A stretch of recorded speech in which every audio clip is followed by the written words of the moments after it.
Assalamualaikum warahmatullahi wabarakatuh. Sebelum memulai pembelajaran pada hari ini, alangkah baiknya berdoa terlebih dahulu. Berdoa dipersilahkan. Alhamdulillah. Baik, pada pertemuan sebelumnya kita telah membahas definisi, ciri dan tujuan teks anekdot. Pada pertemuan hari ini, kita akan membahas apa saja struktur dan kaidah kebahasaan pada teks anekdot.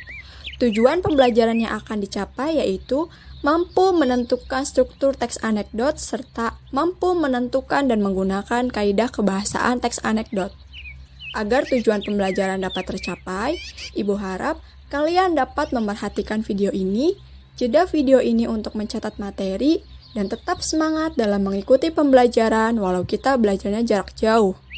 Karena orang yang berhenti belajar akan menjadi pemilik masa lalu, dan orang yang masih terus belajar akan menjadi pemilik masa depan. Semoga segala halangan dan keterbatasan yang ada tidak mempengaruhi semangat dan prestasi belajar kalian semua. Amin. Kuli dan Kiai. Rombongan jamaah haji NU dari Tegal tiba di Bandara King Abdul Aziz, Jeddah, Arab Saudi.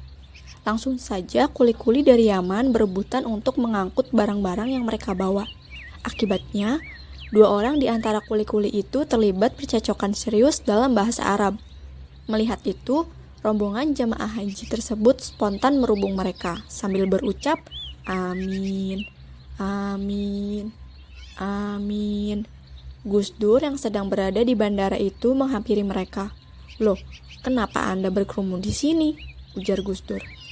"Mereka terlihat sangat fasih berdoa, apalagi pakai sorban. Mereka itu pasti kiai," ujar mereka.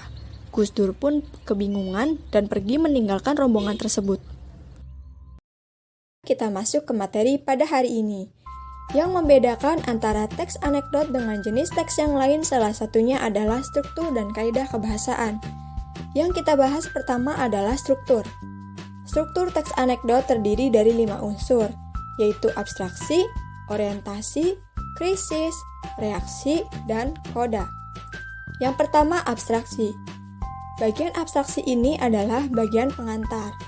Pada bagian pengantar, biasanya penulis menyampaikan gambaran dari teks yang akan dibaca, sehingga pembaca memiliki gambaran yang jelas. Yang kedua, orientasi. Orientasi adalah bagian yang menggambarkan suasana. Suasana di sini adalah suasana pada saat peristiwa terjadi. Bagian ini biasanya disampaikan dengan jelas. Hal ini penting agar pembaca bisa paham suasana cerita yang diberikan. Yang ketiga, krisis. Krisis adalah bagian puncak masalah yang terjadi.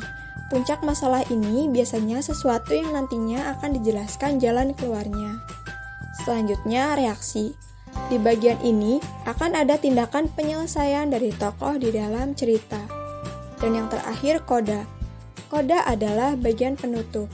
Bagian ini merupakan akhir yang berisi kesimpulan. Bisa ditandai dengan komentar atau penegasan dari makna dalam teks anekdot. Contoh teks anekdot beserta strukturnya akan Ibu tulis pada kolom komentar atau di kotak deskripsi video ini ya. Baik, sekarang kita bahas ke materi yang kedua, yaitu kaidah kebahasaan teks anekdot. Kaidah kebahasaan pada teks anekdot terdiri dari 8 unsur. Mari kita bahas satu persatu. Yang pertama, kalimat langsung. Kalimat langsung adalah kalimat yang diucapkan secara langsung kepada orang yang dituju. Kalimat langsung ditandai dengan pemakaian tanda petik. Yang kedua, kalimat perintah.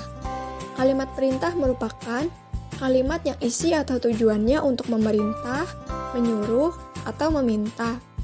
Jika ditulis secara tulisan, ditandai dengan menggunakan tanda seru. Contoh, tolong perhatikan dengan benar. Yang ketiga, kalimat seru.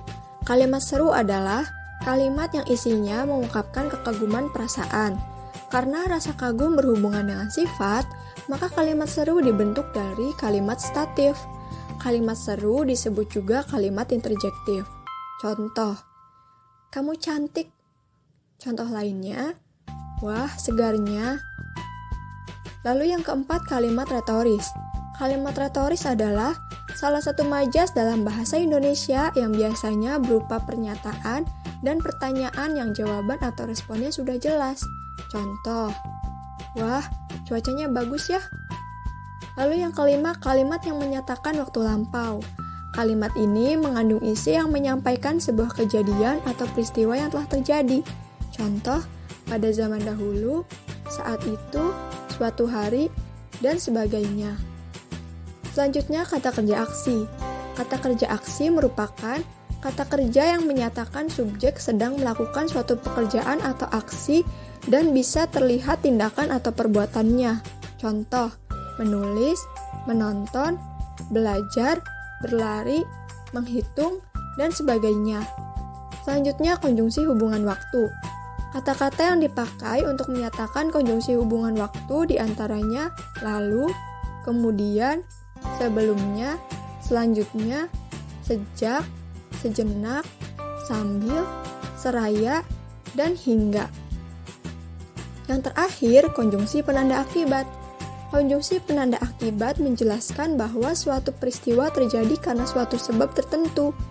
Kata-kata yang dipakai untuk menyatakan konjungsi penanda akibat adalah sebab, sebab itu, karena, dan karena itu.